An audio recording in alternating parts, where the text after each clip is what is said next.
तो hello friends, welcome back to my channel. Friend, आज की इस वीडियो सीरीज में हम लोग डिस्कस करने वाले हैं काफी इंपॉर्टेंट टॉपिक के बारे में, जिसका नाम है operating system services.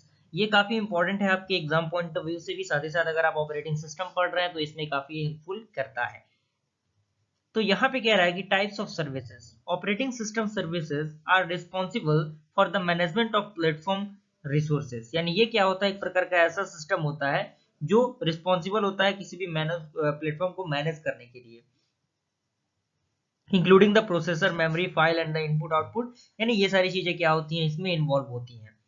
They generally shielded application from the implementation detail of the machine and type of operating system include, जिसमें पहला आपका आता है kernel operation provide low level services necessary to, पहला आपका है create and manage processes and thread of execution। Second आपका point है execute program। थर्ड आपका कह रहा है कि define and communicate asynchronous events. And fourth आपका है define and process system clock operation.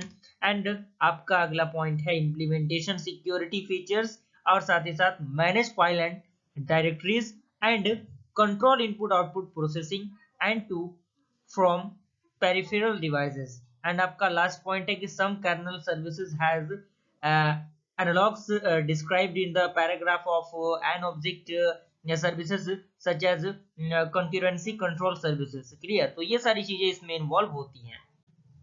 अगला फ्रेंड आपका है command interpreter and utility service. ये इंक्लूड करता है mechanism of services at the operator level such as, जिसमें आपके पहला पॉइंट आपका कह रहा है comparing, printing and displaying file content. ये सारी चीजें इसमें अवेलेबल होती हैं, कमांड करना है किसी भी चीज को। उसके बाद आपका है एडिटिंग फाइल। थर्ड है आपका सर्चिंग पैटर्न्स। उसके बाद आपका इवेल्युएटिंग एक्सप्रेशन।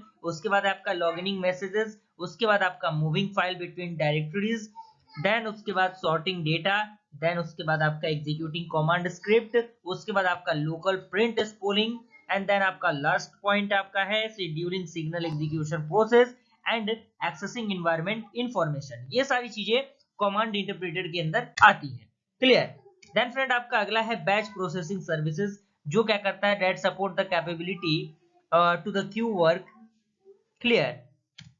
तो इन सारी चीजों को क्या करता है, ये प्रोवाइड करता है। तो ये सारी चीजें इसमें आती हैं। उसके बाद आपका आता है file and directory synchronization service, allow local and the remote copies of the file and the directories to be made identical, and the synchronization service are usually used to update file after period of all line working on a portable system। तो ये चीजें इसमें involve थी। उसके बाद आपका आता है ऑपरेटिंग सिस्टम इंपॉर्टेंट सर्विसेज। यानी इंपॉर्टेंट सर्विसेज कौन कौन सी होती हैं ऑपरेटिंग सिस्टम के अंदर, जिसमें आपका क्या है कि an operating system provide the services to both the data user and to the programmer.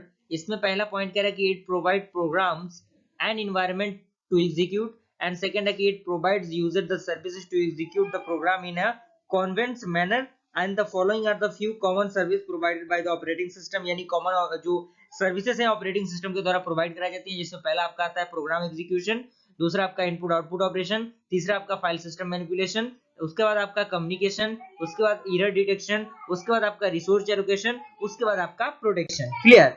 उसके बाद फ्रेंड आपका आता है प्रोग्राम एग्जीक्यूशन। प्रोग्राम एग्जीक्यूशन क्या होता है, इसमें आपका कह रहा है कि operating system handle many kind of activities from the user program to system program like printer, spooler, name service servers, file server etc। ये सारी चीजें क्या होती हैं, इसमें इन्वॉल्व होती हैं, and each of these activities is encapsulated at the process। उसके बाद कह रहा है कि process include the complete execution content like code to be execute, data to manipulate, register, operating resources in use, and following are the major activities of an operating system with respect to the program management। यानी ये major activities जो होती हैं, जो involve होती हैं, पहला आपका है लोड सब प्रोग्राम इनटू मेमोरी, उसके बाद आपका है एग्जीक्यूट द प्रोग्राम, उसके बाद आपका हैंडल प्रोग्राम एग्जीक्यूशन, उसके बाद आपका है provide a mechanism for process synchronization, उसके बाद आपका है provide a mechanism for process communication, then उसके बाद आपका है provides a mechanism for deadlock handling. यहां तक कंप्लीटली आपको समझ में आ चुका होगा। उसके बाद आपका है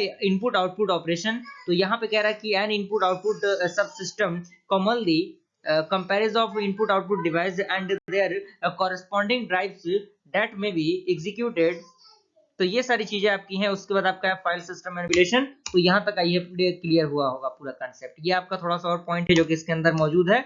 और उसके बाद आपका आता है कम्युनिकेशन। कम्युनिकेशन क्या होता है, कम्युनिकेशन के बारे में पूरा डीपली यहाँ पे बताया गया है। आप चाहे तो इसका स्क्रीनशॉट ले